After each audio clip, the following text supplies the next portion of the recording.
மயிலாடுதுறை காவிரி ஆற்றிற்கு நீர்வரத்து இல்லாத நிலையில் துலாக்கட்டத்தில் போர்வெல் மூலம் நீர் நிரப்பப்பட்டதை அடுத்து பொதுமக்கள் ஆடிப்பெருக்கு வழிபாட்டை நடத்தி வருகின்றனர்.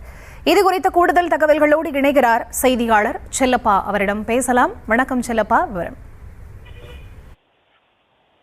வணக்கம் பரிதா. இந்துக்களின் முக்கிய பண்டிகைகளில் ஒன்றானது ஆடிப்பெருக்கு விழா. காவிரி தாயை போற்றி வரவேற்கும் நாளாக ஆண்டுதோறும் உற்சாகமாக கொண்டாடப்பட்டு வருகிறது. ஆனால் இந்த ஆண்டு காவிரியில் தண்ணீர் இல்லாததால் மயிலாடுதுறை மாவட்டம் முழுவதும் ஆடிப்பெருக்கு விழா பொலிவிழந்துள்ளது. இந்த நிலையில மயிலாடுதுறை நகரின் மையப்பகுதியில் அமைந்துள்ள காசிக்கு இணையான புனித தலமாக கருதப்படும் காவிரி துலாக்கட்டத்தில் ஆண்டுதோறும் ஆயிரக்கணக்கான பக்தர்கள் இரு கரைகளிலும் திரண்டு புனித நீராடி ஆடிப்பெருக்கு விழாவை கொண்டாடுவது வழக்கம். ஆனால் இந்த ஆண்டு மேட்டூர் அணையிலிருந்து காவிரி நீர் திறக்கப்படாததால் காவிரி ஆறும் அதன் கிளையாறுகள், வாய்க்கால்கள் மற்றும் குளங்கள் மிகவும் வறண்டு காணப்படுகின்றன. இதனால் மயிலாடுதுறை காவிரி துலாக்கட்டத்தில் பக்தர்கள் புனித நீராடுவதற்காக நகராட்சி நிர்வாகம் சார்பில் காவிரி ஆற்றில் அமைந்துள்ள புஷ்கர தொட்டியில போர்வெல் மூலம் நீர் நிரப்பப்பட்டு ஷவர் வசதியும் ஏற்பாடு செய்யப்பட்டுள்ளது.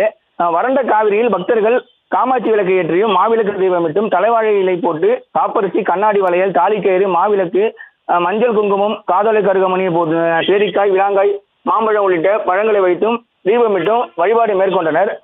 பெண்கள் ஒருவருக்கொருவர் மஞ்சள் கயிறை கழுத்திலும் கைகளிலும் கட்டி கொண்டனர்.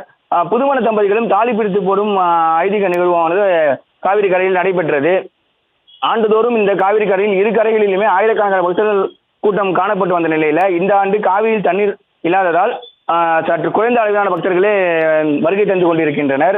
மேலும் காவிரி ஆறு, அதன் கிளையாறுகள், வாய்க்கால்கள், குளங்களில் தண்ணீர் இல்லாததால் மாவட்டம் முழுவதும் பொதுமக்கள் ஆடிப்பெருக்கு விழாவை வழக்கம் போல் மகிழ்ச்சியாக கொண்டாட முடியாத சூழல் உள்ளது. சிலர்கள் வீடுகளிலேயே உள்ள தண்ணீர் அடிப்பம்புகளில் தண்ணீரை வைத்தும் அதிலேயே ஆடிப்பெருக்கு விழாவை கொண்டாடி வருகின்றனர். இந்த நிலையில வருங்காலங்களிலாவது காவிரி ஆற்றில் தண்ணீரை தேக்கி வைத்து பண்டிகை தினங்களுக்கு மட்டுமாவது தண்ணீரை விட வேண்டும் என்பதே பொதுமக்களின் மிக பெரிய கோரிக்கையாக உள்ளது. பரிதா.